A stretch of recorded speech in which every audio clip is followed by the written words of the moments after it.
Bonjour Clément Perrault. Bonjour Pablo. Merci d'avoir accepté notre invitation. Donc, vous êtes auteur de Democracies, un Frenchie dans la campagne de Bernie Sanders, aux éditions Qui mal y pense Max Milo, un livre qui raconte au jour le jour la campagne de Bernie Sanders aux primaires démocrates, mais en 2016, lorsqu'il était opposé à Hillary Clinton et pour lequel on vous avait invité au début de l'année scolaire. Alors, si on vous invite aujourd'hui, c'est qu'a voté hier aux primaires donc 2020 le premier État des États-Unis d'Amérique, l'Iowa.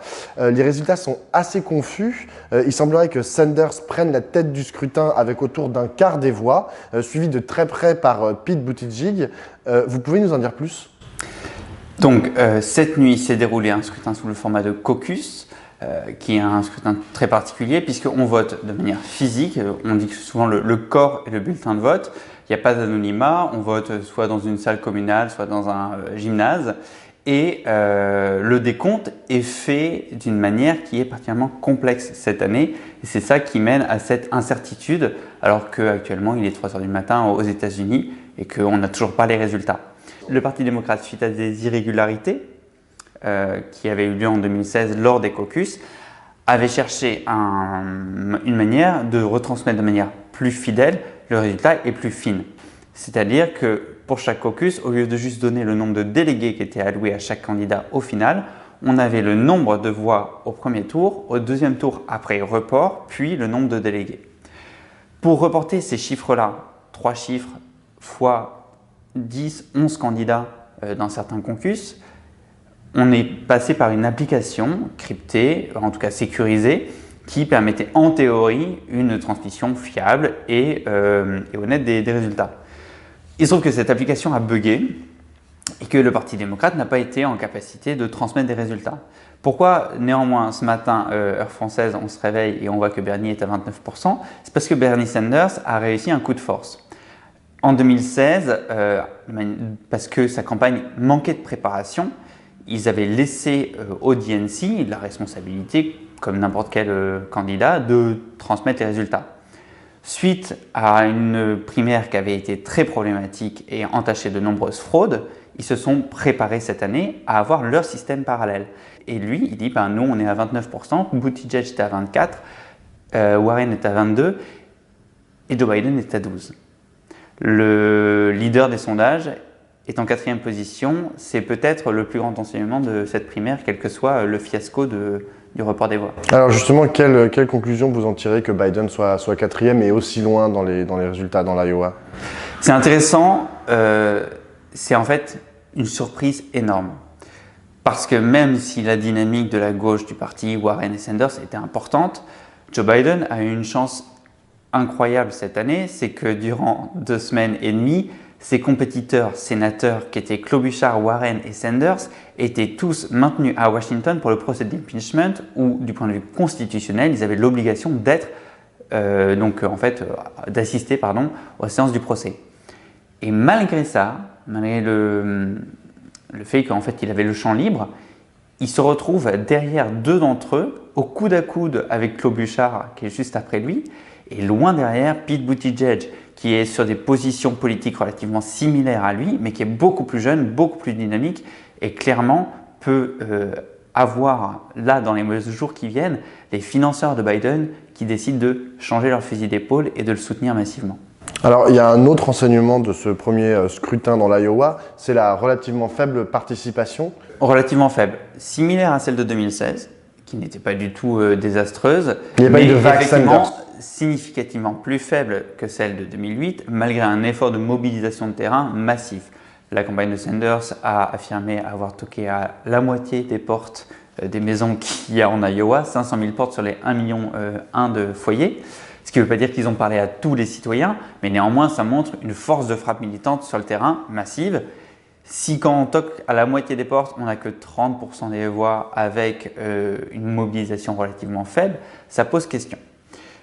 Néanmoins, c'est un enseignement sur un échantillon très faible. Il va falloir voir sur les prochains États si le fait que malgré tout il arrive en tête, ça permet de maintenir une force militante et de nourrir cette base grassroots comme on dit. L'autre élément, c'est qu'il ne faudrait pas penser que la participation aux primaires ne se joue que sur les efforts des candidats. L'autre facteur majeur, c'est la couverture médiatique. Et sur la couverture médiatique, c'est assez sidérant par rapport à il y a 4 ans. Les moyennes des chaînes du câble américain, les chaînes d'infos en continu, c'est 9 fois moins de temps d'antenne consacré à la primaire qu'il y a 4 ans. 2 explications à ça. Il n'y a qu'une seule primaire importante cette année puisqu'il n'y a plus de primaire du côté républicain, certes. Et en plus de ça, il y a l'impeachment. Néanmoins, sachant que l'Iowa était en bonne passe de revenir à Bernie Sanders et avec des bons scores pour Elizabeth Warren, on peut aussi quand même penser que de manière tout à fait intéressée, les médias mainstream qui sont plutôt du côté du centre droit du Parti démocrate, c'est-à-dire Biden et Buttigieg, avaient intérêt à ne pas trop couvrir la primaire de l'Iowa. En un mot, la participation joue aussi parce qu'on entend parler du scrutin et on sait qu'il va être majeur et on n'en a pas tant entendu parler que ça sur les chaînes d'infos nationales cette année. Après, il y a des réseaux locaux, c'est qu'un des critères, c'est juste qu'on va voir avec le New Hampshire, avec les autres États et puis surtout avec le Super Tuesday si effectivement la participation au sein du Parti démocrate est faible ou pas. Et à ce moment-là, il s'agira d'en tirer des enseignements sur la capacité à mobiliser en novembre d'une campagne grassroots. Parce que c'est quand même l'argument majeur de Bernie Sanders de dire avec tous nos militants très bien formés, on va aller chercher les démocrates, on va aller chercher les indépendants et on va aller chercher les abstentionnistes en nombre. C'est ça, pour la présidentielle de novembre. Alors, je suppose que vous avez suivi de près la campagne pour ces primaires des différents candidats. Qu'est-ce qui a prédominé? Est-ce que c'est les propositions plutôt pour un système et un mode de vie alternatif ou est-ce que c'est plutôt l'opposition à Donald Trump, la lutte acharnée et de dire voilà, c'est moi le meilleur pour contrer Trump? C'est difficile de savoir lequel des deux est prédominant puisque notamment dans cette période d'impeachment où on est quand même dans une situation sidérante, les sénateurs républicains sont tout à fait au clair sur le fait que ce qu'a fait Trump n'est pas souhaitable, mais ils considèrent que ce n'est pas suffisamment grave pour mériter de l'impeachment et du coup pas suffisamment grave pour mériter de perdre du temps à convoquer des témoins pour savoir ce qu'il a fait puisqu'on sait que ce qu'il a fait c'est pas bien, pour le faire très rapidement.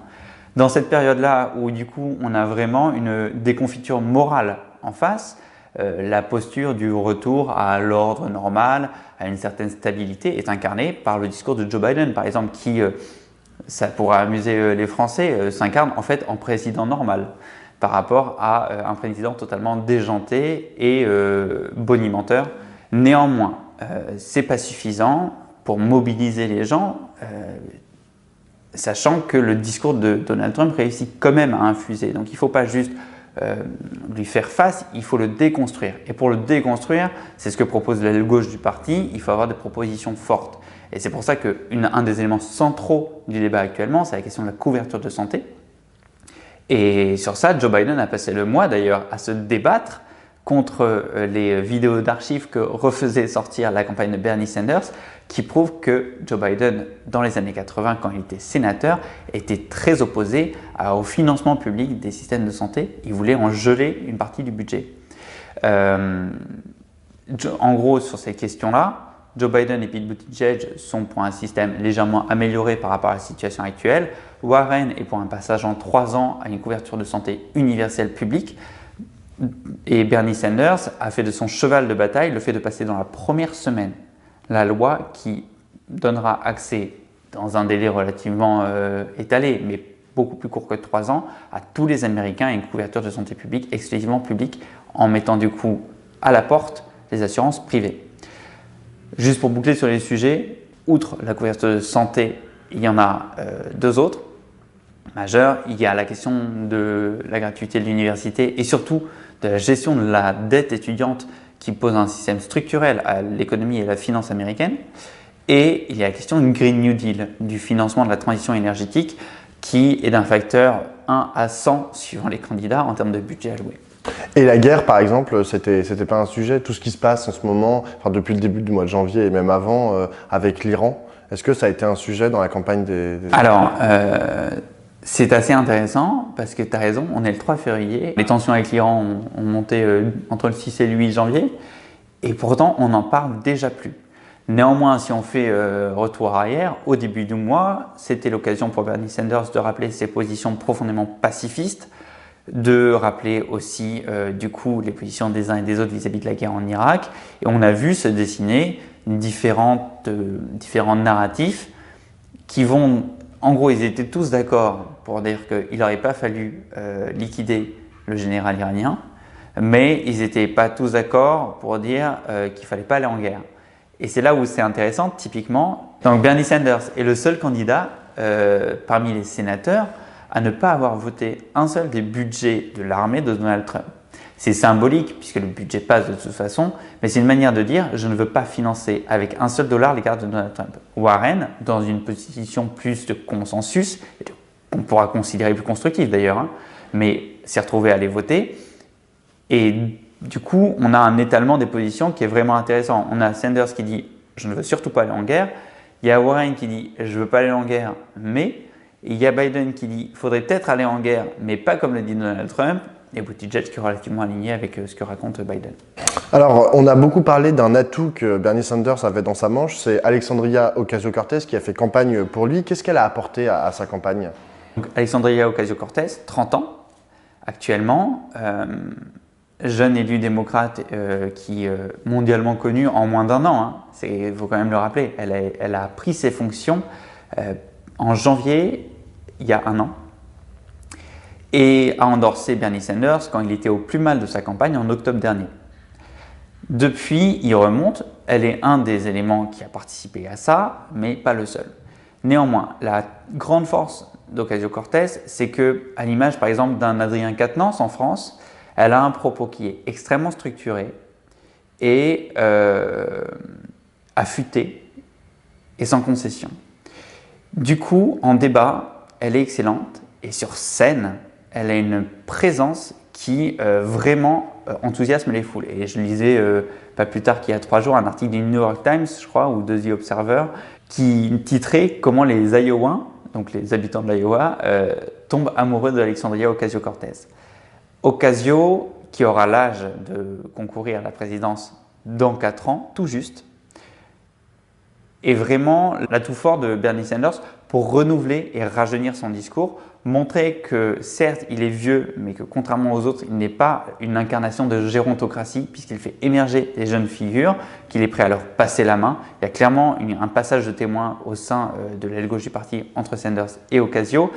Et par ailleurs, c'est une machine à buzz et elle a fait, ne serait-ce que sur le mois dernier, 2 ou 3 très beaux discours qui ont buzzé. J'aimerais revenir juste une dernière fois sur Pete Buttigieg, parce que c'est quand même le deuxième dans l'Iowa. Donc je vois à peu près pour quelles raisons les Américains peuvent voter Sanders, peuvent voter Warren, peuvent voter Biden, parce que ce serait le plus utile pour voter Trump. Mais pourquoi est-ce qu'ils voteraient Buttigieg? Tout simplement parce que c'est peut-être faux. C'est probablement pas Biden le plus à même de battre Trump. Pete Buttigieg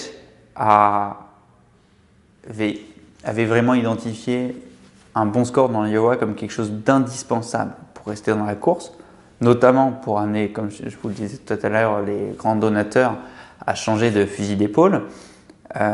Comment il l'a fait sur le terrain, c'est, comme on n'y est pas, c'est difficile à savoir.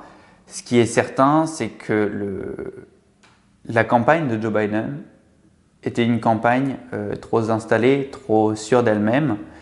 Et on a senti d'ailleurs dans les derniers jours l'establishment démocrate stressé à ce sujet. John Kerry, qui a apporté son soutien à Joe Biden en début de mois, a été entendu dans un hôtel où il résidait il y a quelques jours, au téléphone, en train de discuter avec on ne sait pas qui, d'une éventuelle candidature à la place du coup de Joe Biden. L'effondrement de Joe Biden aussitôt dans la course, même s'il reste à vérifier dans le New Hampshire, mais en gros, si sur les 4 premiers États, Joe Biden ne fait que gagner la Caroline du Sud, et il la gagnera s'il la gagne d'une courte tête, puisque la dynamique n'est pas du tout en sa faveur pour le moment, s'il ne gagne que cet État-là, il sera en très mauvaise position pour le Super Tuesday le 3 mars. L'establishment démocrate va du coup, dans le mois à venir, réfléchir à toutes les solutions alternatives. Est-ce que ce sera se mettre en rang serré derrière Buttigieg? Est-ce que ce sera amener Joe Biden à s'aligner derrière Bloomberg? À voir. Ce qui est sûr, c'est que On savait que la primaire allait être tendue, mais à ce degré d'incertitude-là, aussitôt, c'était assez impressionnant. Alors, il y a un candidat, et non des moindres, dont on n'a pas encore parlé, et qui a décidé justement de faire l'impasse sur l'Iowa. C'est Michael Bloomberg, donc le milliardaire et ancien maire de New York. Lui, il se concentre plutôt sur les États où il y a le plus de délégués. Ça l'intéresse pas, il n'y en a pas beaucoup. D'abord, il n'a pas les moyens pour l'instant, enfin les moyens humains, parce que pécuniaires, il les a. Il a ses chances, vous croyez? Michael Bloomberg s'est lancé très tardivement dans la course, en novembre, alors que les autres sont en campagne depuis près d'un an. Il se lance probablement parce qu'il a beaucoup d'ego, qu'il s'en veut de ne pas l'avoir fait en 2016, il y pensait déjà, et parce qu'il a les moyens, il a une indépendance financière inédite à ce niveau-là, 60 milliards de dollars, sachant qu'en fait, sur ces 60 milliards de dollars, il fait un profit de 2 milliards par an, et ces 2 milliards vont lui servir à payer sa campagne des primaires et éventuellement sa campagne de la générale. Donc en fait, Bloomberg va finir l'année aussi riche en dépensant 2 milliards de campagne électorale. C'est absolument sidérant. Est-ce qu'il a ses chances? Il a ses chances si le Parti démocrate explose.